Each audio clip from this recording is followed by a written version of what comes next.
影视圈里热闹多。大家好呀，我是小汪。盼啊盼，《长相思》第2季终于开播了，不知道这算不算是念念不忘，终有回响。其实很早就看过童话的原著《长相思》，明明知道剧情走向和人物结局，但一点也不影响小娃沉迷追剧，无法自拔。不过《长相思》第2季的表现好像还有待提升。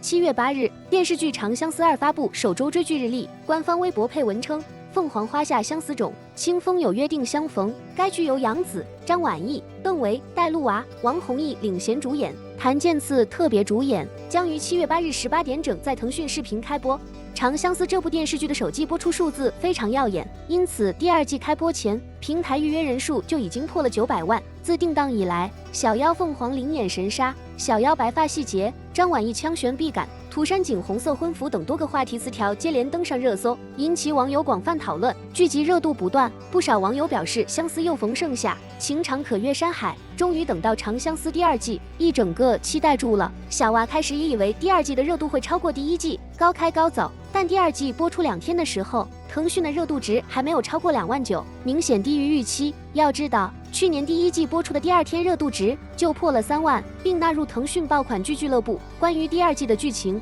也引起了很多观众的吐槽。看来这部剧扑街的可能性很大。小娃总结下来，主要有2个方面。首先，开播前几集剧情太虐心，几位主角人设有点崩。《长相思》第1季对于部分普通观众而言，非粉丝属性，没有偶像滤镜，依旧能看。原因很简单，这部电视剧走的是喜剧路线，杨紫这样的流量女明星，在这部玄幻偶像剧当中，也是喜剧的表演方式。这种喜剧类型可以给观众解压，看这类电视剧的观众其实就是图个乐子罢了。然而，《长相思》第2季开局这几集剧中没有乐子，只有为赋新词强说愁。换而言之，开局的这几集沉闷无趣，能够忍耐这种沉闷的观众，估计都是需要有很强的心理建设才可以的了。第2季开头几集讲述的是枪悬当上了西阎王，为了巩固皇权，娶了好几个妃子，还立了新月为王后。小妖因为与涂山璟分手，以及帮助枪悬登上皇位，一时间失去了人生目标，陷入自暴自弃中。好不容易他通过整理医书、学习医术，总算有点事情做了，可是偏偏又决定嫁给自己不爱的风龙。她是浩灵王姬，又是西阎王的妹妹。相比普通女子，她的身份高贵，有亲人的宠爱，她完全可以做自己喜欢的事情，过想要的生活。可为什么非要嫁给不爱的人？好像没有男人她就活不下去似的。当他和风龙的婚事定下来时，浩灵王曾经让他考虑7天，为的就是不希望他后悔。可是他只等着别人来找他，却不去主动掌控自己的命运。他和风龙的婚事不是非结不可的，毕竟枪悬已经娶了新月，与中原氏族的关系更加紧密。即使没有他和风龙的联姻，枪悬的地位也不可动摇。说白了，他就是摆烂，想找个差不多的男人嫁了。如果向柳部来抢婚，他和风龙成婚，恐怕要一辈子郁郁寡欢了。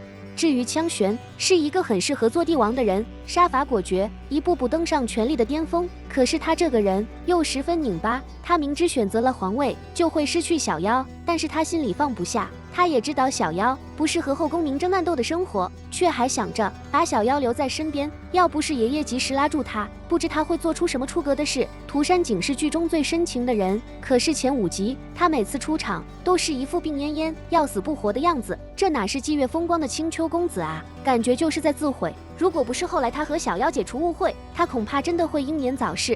相柳这个人设更割裂，他从一开始就和小妖站在了对立面，为了忠义，他不愿接受枪悬的招降，这就意味着他不可能和小妖在一起。既然不可能，那就保持距离呀。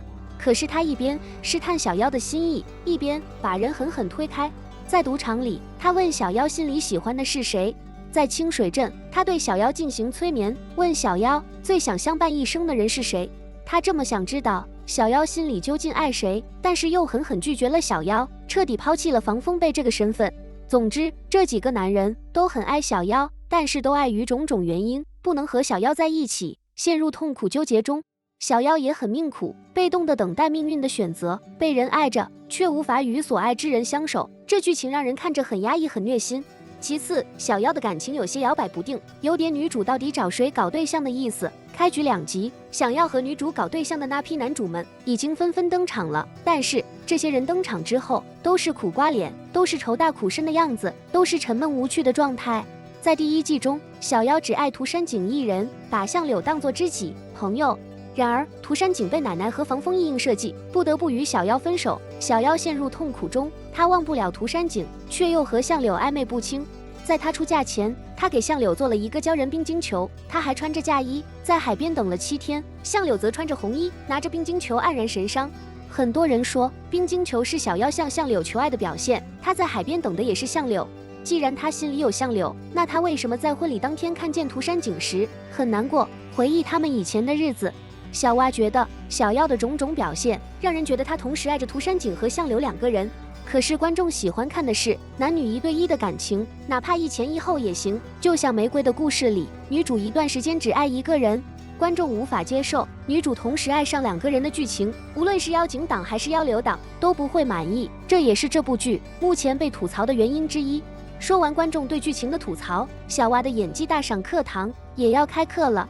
首先，杨紫的演技其实已经不用说太多了，毕竟《长相思》第1部现象级大爆，最大的功臣就是杨紫，能带着几位流量明星将古我再次捧上神坛，她的实力自然不在话下。前1季中，杨紫的各种爆发戏份其实早就已经全网飞了，大开大合的戏演绎得如此精彩，在《统领小花》中绝对是扛把子选手。而第2部前几集，杨紫其实没有太多高光戏份，但她依旧将小妖矛盾复杂的心理活动描绘得一清二楚。面对防风被，小妖在冷漠之下暗藏着隐隐的期待。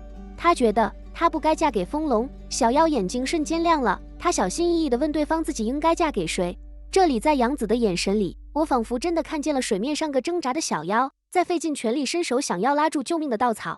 只要防风被给予正面回应，那么他立即就会放下全世界向他跑去。不过也有观众认为杨紫的演技退化了不少，认为她的角色往往存在着一定的模板化，难以突破单一的人物性格。有时杨紫的表现略显平淡，缺乏足够的戏剧冲突与张力。她在塑造情感起伏明显的角色时，有时候表现得过于细腻平和，难以刺激观众的审美体验。张晚意的表演也遭人诟病，她的表演套路满满，看小妖时总是瞪着眼睛，目光直勾勾的，然后抿着嘴装可怜，给人一种呆若木鸡的感觉，从头到脚都透着一股木劲儿，不是板着脸，就是咧着嘴笑，毫无帝王的气质，越看越让人倒胃口。邓为的演技也是平淡无奇，他饰演的涂山璟再次见到小妖时，本该展现出眷恋不舍的情绪，可他只是愣愣的处在原地，情绪毫无层次变化。而谭健次在第2部中开始走起了油腻路线，弹琴时摇头晃脑，微微伸着下巴，让人感觉刻意耍帅。总的来说，只有杨紫和他饰演的小妖还维持着第1部的水平，但仅凭他一人之力实在难以力挽狂澜，拯救整体的演技水准。以上只是前6集的观感，不知道有没有观众和小娃一样，还期待着后期众多的名场面。随着故事的发展，小妖涂山璟婚礼，枪玄大婚，小妖与枪玄对峙，我想和你长相守有错吗？相柳舍命救小妖，小妖射中相柳心脏，小妖赤水风龙大婚，防风被抢婚等情节将陆续登场，希望服化道和场景都能够更加贴合人物设定，期待后续剧情能够高开高走。